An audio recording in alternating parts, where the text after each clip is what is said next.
আসসালামু আলাইকুম প্রিয় শিক্ষার্থীবৃন্দ, কেমন আছো সবাই? আশা করি সবাই ভালো আছো। আমার অষ্টম শ্রেণীর শিক্ষার্থীরা, তোমরা কেমন আছো? আশা করি তোমরাও ভালো আছো। প্রিয় শিক্ষার্থী, আজ আমি তোমাদের অধ্যায় 11 থেকে এমসিকিউ প্রশ্ন নিয়ে আলোচনা করব। প্রিয় শিক্ষার্থী, আশা করি সবাই আমার সাথে পাঠে অংশগ্রহণ করবে।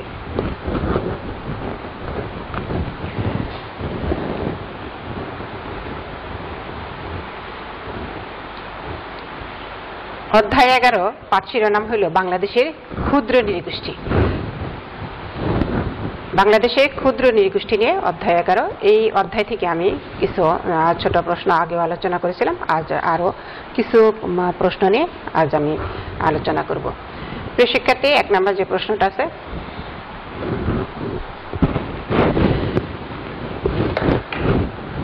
বাংলাদেশের কোন নৃগোষ্ঠীর ভাষার নাম আচিক খুশিক?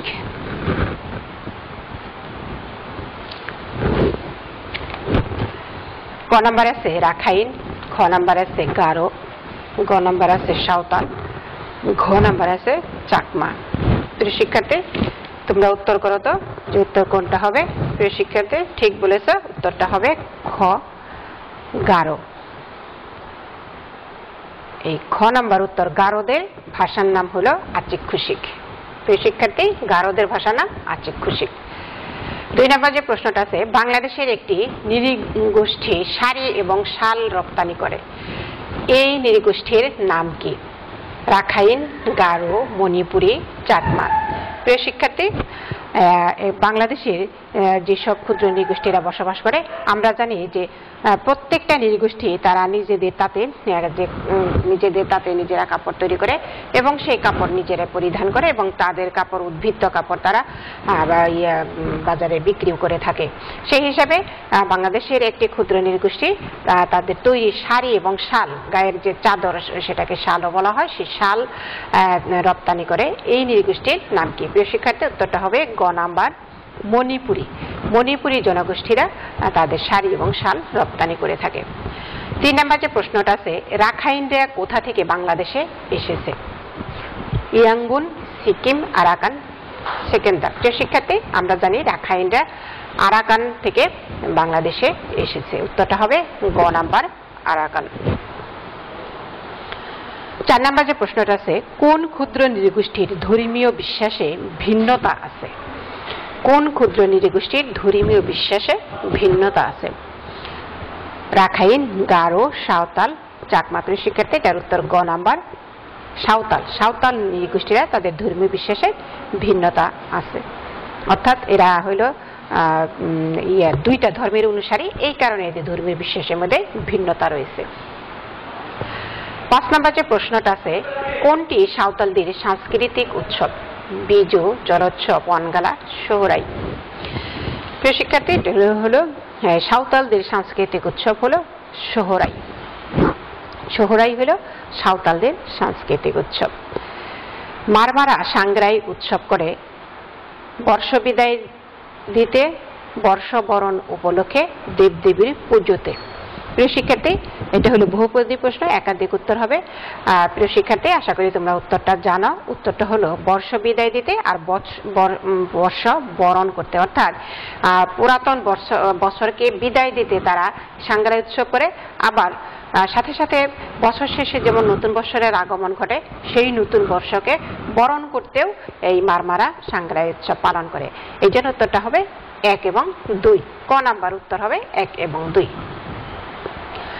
7 নম্বর যে প্রশ্নটা আছে, চাকমা সমাজে সার্কেলের প্রধান কে?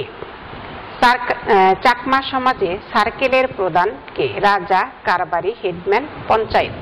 প্রিয় শিক্ষার্থী, উত্তরটা হবে ক নাম্বার, রাজা। তার মানে চাকমা সমাজে সার্কেলের প্রধানকে তারা রাজা হিসেবে সম্বোধন করে এবং রাজা হিসেবে তারা তাকে মান্য করে বা সম্মান করে। 8 নম্বর যে প্রশ্নটা আছে, বাংলাদেশের কোন ক্ষুদ্র নৃগোষ্ঠী তুলনামূলকভাবে বেশি শিক্ষিত? কোন ক্ষুদ্র নৃগোষ্ঠী তুলনামূলকভাবে বেশি শিক্ষিত? প্রিয় শিক্ষার্থী, এটা উত্তরটা হবে ঘ নাম্বার, চাকমা। আমরা জানি প্রিয় শিক্ষার্থী, আমরা জানি যে বাংলাদেশে যে ক্ষুদ্র নৃগোষ্ঠীটা আছে তারা আসলে তুলনামূলকভাবে শিক্ষার দিক থেকে অনেক পিছিয়ে। তারা আসলে তাদের বাচ্চাদের নিজেদের যে পেশা আছে সেই পেশার সাথে সংযুক্ত করে পড়ালেখা থেকে দূরে রাখে, পড়ালেখায় তারা সুযোগ দেয় না বাচ্চাদের। এই কারণে দেখা যায় যে ক্ষুদ্র নৃগোষ্ঠীরা বেশিরভাগ ক্ষেত্রে পড়ালেখায় খুব পিছিয়ে আছে। তারপরেও বর্তমানে যদিও ক্ষুদ্র নৃগোষ্ঠীরা তাদের ছেলে মেয়েদের পড়ালেখায় উৎসাহী হচ্ছে, সব সম্প্রদায়ই, সব ক্ষুদ্র সম্প্রদায়ই দেখা যায় যে তার বাচ্চাদের লেখাপড়া করার সুযোগ এখন সৃষ্টি করে দিচ্ছে। তথাপি এই তুলনামূলকভাবে ক্ষুদ্র নৃগোষ্ঠীদের মধ্যে সবচেয়ে বেশি শিক্ষিত হলো চাকমারা। এই চাকমারা শিক্ষার দিক থেকে বেশি এগিয়ে আছে। চাকমাদের পাড়াকে কি বলা হয়? চাকমাদের পাড়াকে কি বলা হয়? প্রিয় শিক্ষার্থী, তোমরা জানো চাকমারা পাড়াকে বলে আদাম। উত্তরটা হবে ঘ নাম্বার, আদাম। 10 নম্বর যে প্রশ্নটা আছে, সাঁওতাল সমাজের মূল ভিত্তি কোনটি? সাঁওতাল সমাজের মূল ভিত্তি কোনটি? উত্তরটা হবে ক নাম্বার, গ্রাম পঞ্চায়েত। গ্রাম পঞ্চায়েতই হলো সাঁওতাল সমাজের মূল ভিত্তি। 11 নম্বর যে প্রশ্নটা আছে, মাথায় গবং পরে কোন ক্ষুদ্র নৃগোষ্ঠীর পুরুষেরা? মাথায় গবং, ওদের ভাষার নাম, কিন্তু এটা বাংলা হবে, গবং এর বাংলা হলো পাগড়ি। এই শিক্ষার্থী, গবং মানে পাগড়ি, তার মানে কোন ক্ষুদ্র নৃগোষ্ঠীর পুরুষেরা মাথায় পাগড়ি বা গবং পরে? প্রিয় শিক্ষার্থী, এটার উত্তর হবে মারমা। খ নাম্বার উত্তর, মারমা। মারমা পুরুষেরা মাথায় গবং বা পাগড়ি পরে থাকে। 12 নম্বর যে প্রশ্নটা, রাখাইনদের প্রধান ধর্মীয় উৎসব কি? প্রিয় শিক্ষার্থী, একটা ক না হয়ে কি হবে? রাখাইনদের প্রধান ধর্মীয় উৎসব কি? প্রিয় শিক্ষার্থী, এটার উত্তর হবে বৈশাখী পূর্ণিমা। ক নাম্বার, রাখাইনরা বৈশাখী পূর্ণিমা অনুষ্ঠানটা উদযাপন করে থাকে, উৎসব।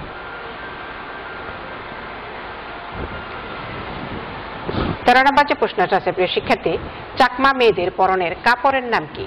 13 নম্বর প্রশ্নের উত্তরটা হলো চাকমা মেয়েদের পরনের কাপড়ের নাম হলো হাদি। ঘ নাম্বার উত্তর, হাদি।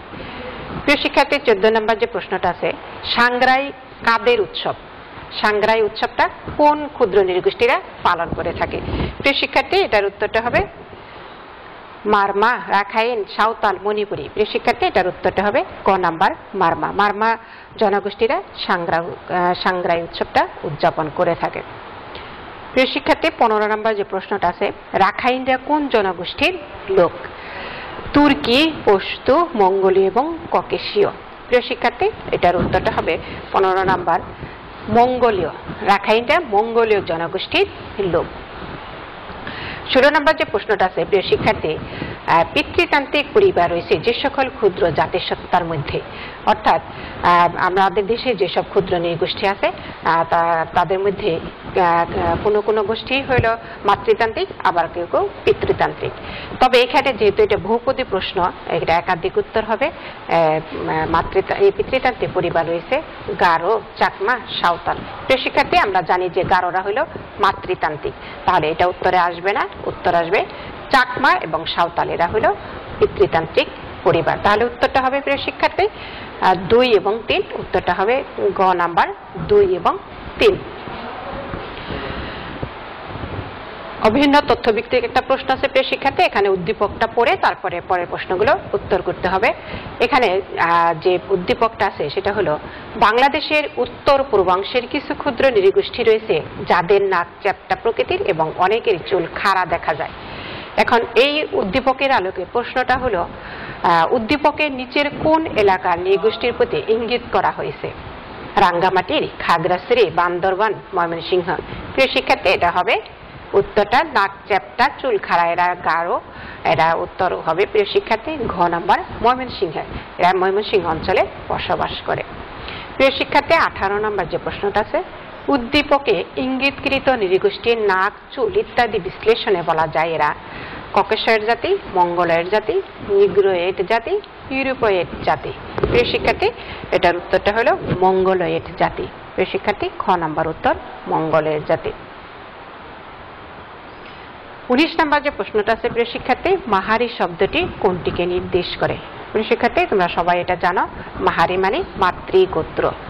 অর্থাৎ যেসব নৃগোষ্ঠীর পরিবার মাতৃতান্ত্রিক সেই সব মাতৃতান্ত্রিক পরিবারে মাহারি শব্দটি ব্যবহার করা হয়, অর্থাৎ মায়ের দিক থেকে বংশ গণনা করা হয়। এই জন্য এখানে এটা মাহারি শব্দটা ব্যবহৃত হয়েছে। মাহারি মানে মাতৃগোত্র। প্রিয় শিক্ষার্থী, উত্তরটা হবে গ নাম্বার, মাতৃগোত্র। 20 নম্বর যে প্রশ্নটা আছে, গারোদের প্রধান উৎসব কি? গারোদের প্রধান উৎসব কি? প্রিয় শিক্ষার্থী, তোমরা অবশ্যই জানো গারোদের প্রধান উৎসব হলো ওয়ানগালা। 21 নম্বর যে প্রশ্নটা আছে, কোন জনগোষ্ঠীর লোকেরা দুটি ধর্মের অনুসারী?